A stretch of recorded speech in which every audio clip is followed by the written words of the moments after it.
কুরবানির পশু জবাই করার পরে সমাজকে সুন্দর রাখা এটা আমাদের নৈতিক দায়িত্ব।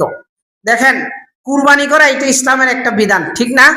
এন্ড কুরবানি করতে গিয়ে যদি আপনি সমাজের মানুষকে কষ্ট দেন, এই শিক্ষা কিন্তু ইসলাম দেয় নাই। এমনিতেই কুরবানির সময় আসলে আমাদের সমাজের মধ্যে দেখবেন এক প্রকার মানুষের শরীরে অ্যালার্জি হয়ে যায়। গরুর গোশত খাইলে যাদের অ্যালার্জি আছে তাদের বাড়ে, আর আরেক প্রকার মানুষ আছে যারা গোশত খাওয়া ছাড়াই শরীরে অ্যালার্জি বাইরে যায়। সেটা হচ্ছে ইসলাম বিদ্বেষী যারা আছে, শাহবাগী মার্কা মানুষ যারা আছে। গরু কেন কুরবানি করবে, অন্য পশু কি নাই, এরকম প্রশ্ন অনেকগুলাই করে। তখন তারা মানবিক হয়ে যায় যে একটা পশুকে কেন জবাই করতে হবে। সারা বছর হোটেলের মধ্যে গিয়ে কাচ্চি বিরিয়ানি খাওয়া যখন শুরু করে, এই মোটা মোটা গরুর গোশত লাগে, খাসির গোশত লাগে, বিভিন্ন গোশত দিয়ে খাবার খায়। আর কুরবানির সময় আসলে তারা মানবিক হয়ে যায় যে পশু জবাই করাটা নৈতিক দায়িত্বে পড়ে না, পশু জবাই করাটা মানবিকতার দায়িত্বের মধ্যে পড়ে না। এই সময় তারা মনে করেন একদম মানবিক হয়ে যায়। অথচ বিজ্ঞান কি বলে, যারা শাক সবজি খায়, শাক সবজিরও কিন্তু প্রাণ আছে। অতএব আপনি এই মানবিকতা যে দেখাইতেছেন, শাক সবজি খাইতেছেন, শাক সবজিরও প্রাণ আছে। গরু খাইলে যদি প্রাণ নষ্ট হয়ে যায়, যারা শাক সবজি খায় তারাও তো একটা প্রাণ নষ্ট করতেছে, ঠিক না?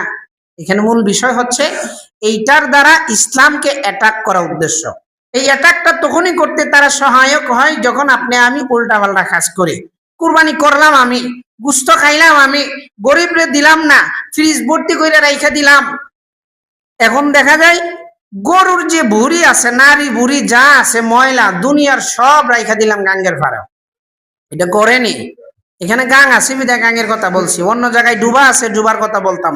অনেক জায়গায় খাল বিলের মধ্যে গরুর যা দুনিয়ার আবর্জনা আছে সব নিয়ে ফেলায় রাইখা দেয়।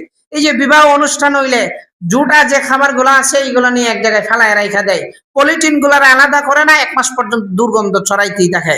তারপরে অনেক সময় আছে যে দেখবেন এইভাবে মানে প্রত্যেকটা সময় ময়লা গুলা নিজে খাবার খাইব, মানুষকে কষ্ট দিব। ইসলাম কিন্তু এটা শিক্ষা দেয় না। এই জন্য গরু মারা গেলে, স্বাভাবিকভাবে গরু মারা গেলে গাং দিয়ে বাসায় দেয় না, এটা ঠিক না। বড় গর্ত করে মাটি দিয়ে দিবেন যাতে কেউ কষ্ট না হয়। এখন কুরবানি যেহেতু আসছে, কুরবানির কথাটা বলতেছি।